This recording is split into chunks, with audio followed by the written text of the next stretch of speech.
ভারতীয় সেনা পাহাড়ের গুহাতেই খুঁড়ে দিয়েছে কবর। পুরো পাহাড় জুড়ে করেছে বিস্ফোরণ।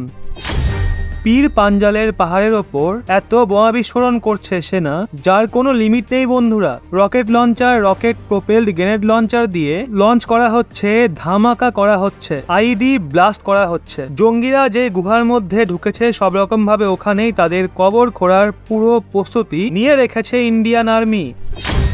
এত রেগে আছে ইন্ডিয়ান আর্মি বন্ধুরা। কমান্ডিং অফিসারের বলিদানের কষ্ট কেমন হয় সেটা যেই ব্যাটালিয়ানের মেজর শহীদ হয়েছেন তাদের জিজ্ঞাসা করুন। একজন কমান্ডিং অফিসার ওই ব্যাটালিয়ানের গার্জেনের সমান হয় বন্ধুরা। সেরকম একজন শহীদ হলে শত্রুদের পেছনে পুরো ব্যাটালিয়ান হাত ধুয়ে পড়ে যায়। এত ভয়ানক টোপোগ্রাফি, এত বড় জঙ্গি হামলা। আমরা বারবার এটাকে জঙ্গি হামলাই বলবো, এটা এনকাউন্টার নয়। জঙ্গিদের দ্বারা ঠান্ডা মাথায় প্ল্যান করে করা ভারতের ওপর জঙ্গি হামলা, যেখানে আগে থেকেই পাহাড়ের ওপরে মজবুত বাংকার রয়েছে। হ্যাঁ, ওখানে ন্যাচারাল গুহা রয়েছে, ন্যাচারাল গুহার পুরো নেটওয়ার্ক রয়েছে, কিন্তু ওই গুহাগুলোকে এমন ভাবে বাংকারে কনভার্ট করে দেওয়া হয়েছিল যেন তারা আগের থেকেই জানতো এই গুহাগুলোকে তারা ব্যবহার করবে বাংকারের মতো এবং যত বেশি সম্ভব ভারতের লোকসান করবে। এতটাই স্ট্রং বাংকার বানিয়েছে তারা ওই গুহাগুলোকে কনভার্ট করে যে সেগুলোর ওপর এত বড় ফায়ার পাওয়ার ব্যবহারের প্রয়োজন পড়ছে। গ্রেনেড, রকেট, আইডি সব ধরনের বিস্ফোরণ করতে হচ্ছে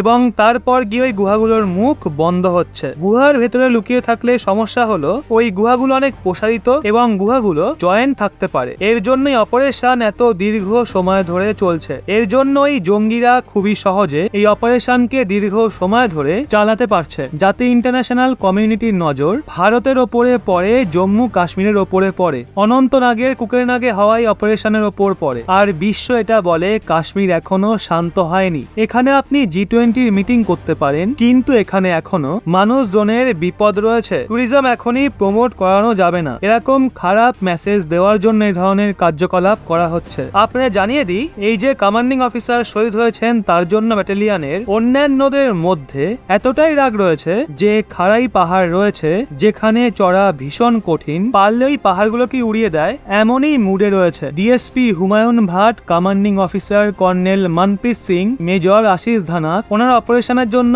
পৌঁছেছিলেন ওই লোকেশনে, কিন্তু তাদের ভুল ইনফরমেশন দেওয়া হয়েছিল। ওখানে গিয়ে যখন তাদের গুলি লাগে তখন তাদের নামানোর জন্য HAWS high altitude warfare school থেকে স্পেশালাইজ কমান্ডোদের ডাকতে হয়েছিল, যাতে তাদের মৃতদেহগুলোকে ওখান থেকে উদ্ধার করা যায়। অন্তত প্রায় 6 ঘন্টা হুমায়ুন ভাটের বডি ওখানেই ছিল। ওনাকে বের করা কঠিন হয়ে গেছিল। ভেবেচিন্তেই সব প্ল্যান করা হয়েছিল। এখন ওই এলাকা যেখানটা অনেক খাড়াই, সেটাকে সিকিউর করা অনেক কঠিন। দেখুন, এরা পীর পাঞ্জালের যেই পাহাড়ে ঢুকেছে, এটা একটা ট্যাকটিক্যাল পয়েন্ট। ওখান থেকে 20 কিলোমিটার দূরেই রয়েছে কিস্তোয়ার। ওখান থেকে পুঁচ সেক্টর শুরু হয়। এরা ইজিলি সিকিউরিটি ফোর্সের চোখে ধুলো দিয়ে এই জঙ্গিরা এত জঘন্য অপরাধ করে ভারতীয় সেনার প্রাণ নিয়ে এরা সহজেই কিস্তোয়ার পুঞ্চের উদ্দেশ্যে বেরোতে পারত, কিন্তু ভারতীয় সেনার ব্যাটালিয়ানরা এটা নিশ্চিত করেছিল যা কিছুই হয়ে যাক, খাড়াই পাহাড় তাও কোনো সমস্যা নেই। ব্যাটালিয়ানের যে লোকজন ছিল মনপ্রীত সিং এর রাষ্ট্রীয় রাইফেলের, এনারা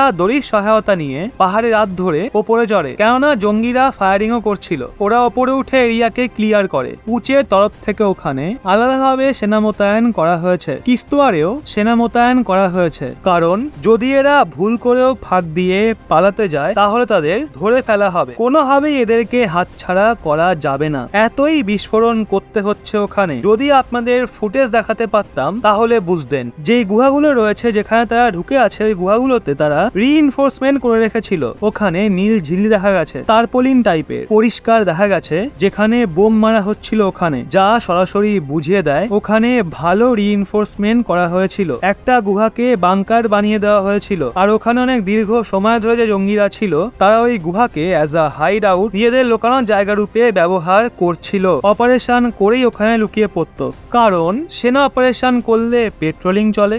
পেট্রোলিং পার্টি কাঁচা রাস্তায় ঘুরবে, পাহাড়ে পেট্রোলিং পার্টি কখনো যায় না। পাহাড়ে এই ধরনের হাইড আউট বানিয়েই পাকিস্তানি জঙ্গিরা এসে লুকিয়ে পড়ে, আর এই হাইড আউট কে চক আউট করার কাজ হয় ওভার গ্রাউন্ড ওয়ার্কারদের। উজায়ের খান, যে দা রেজিস্ট্যান্ট ফ্রন্টের মেম্বার, একজন স্থানীয় কাশ্মীরি কুকেরনাগের বাসিন্দা, সেই ওই পার্টিকুলার এলাকাকে মার্ক করে সেই পুরোই ম্যাপ বানিয়েছে বলেই মনে হয়। যতগুলো গুহা রয়েছে ওখানে, যাতে এক গুহা থেকে অন্য গুহায় পালাতে পারে। এক জায়গায় ফায়ারিং করে করে অন্য জায়গায় চলে যেতে পারে, যাতে তারা অত সহজে সেনার নাগালে না আসে। সে পুরোই স্ট্র্যাটেজিকে মার্ক আউট করেই বিশাল অপারেশন প্ল্যান করেছিল। এটাকে অনন্তনাগ এনকাউন্টার না বলে যদি এটা পুলওয়ামার মতোই অ্যাটাক, যেটার জবাব সার্জিক্যাল স্ট্রাইক করে দেওয়া উচিত। যদি এমনটা না করা হয় তাহলে এরকম ঘটনা আবারও ঘটবে এবং জম্মু কাশ্মীর থেকে ধারা 370 সরিয়ে ফেলার পরও জম্মু কাশ্মীর কখনো শান্ত হবে না। এরকম জঙ্গি হামলা আরো বাড়বে।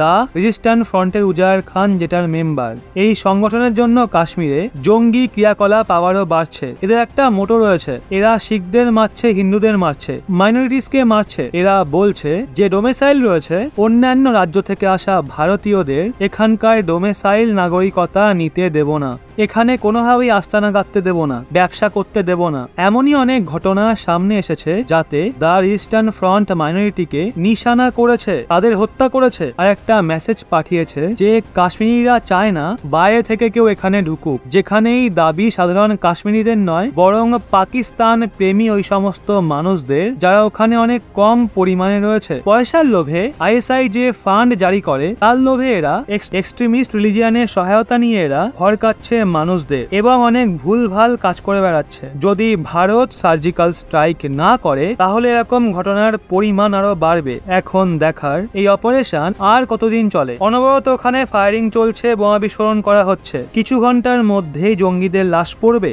নাকি আরো সময় লাগবে? অপারেশন কন্টিনিউয়াসলি চলছে। এর মাঝে খবর আসছে উরি সেক্টরে এই ধরনের অপারেশন চলছে বারামুলাতে, ওটা উত্তর কাশ্মীরের এলাকা। ওখানে অপারেশন দ্রুত কমপ্লিট হবে এমনটাই বলা হচ্ছে। যেভাবে লাগাতার এরকম ঘটনা সামনে বেরিয়ে আসছে, বলতে পারেন এগুলো হয়তো কোনো বড়সড় প্ল্যানের ছোট্ট অংশ। মারাত্মকভাবে আইএসআই জঙ্গি সংগঠনগুলোকে পুশ করছে জম্মু কাশ্মীরে জঙ্গি ক্রিয়াকলাপকে বাড়ানোর জন্য, যাতে 2024-এ নির্বাচনের আগে ভারতকে মারাত্মক বিপদে ফেলা যায় এবং সরকারের পতন ঘটানো যায়। হতেই পারে যা কিছু। সঙ্গে থাকুন আমাদের। কোনো বড়সড় আপডেট বেরিয়ে আসলেই আপনাদের সামনে এনে হাজির করব। আপাতত বোমা বিস্ফোরণের চক্করে পুরোই পীর পাঞ্জাল পাহাড় তছনছ হয়ে গেছে। দেখা হচ্ছে পরের ভিডিওতে। ভালো থাকবেন, সুস্থ থাকবেন।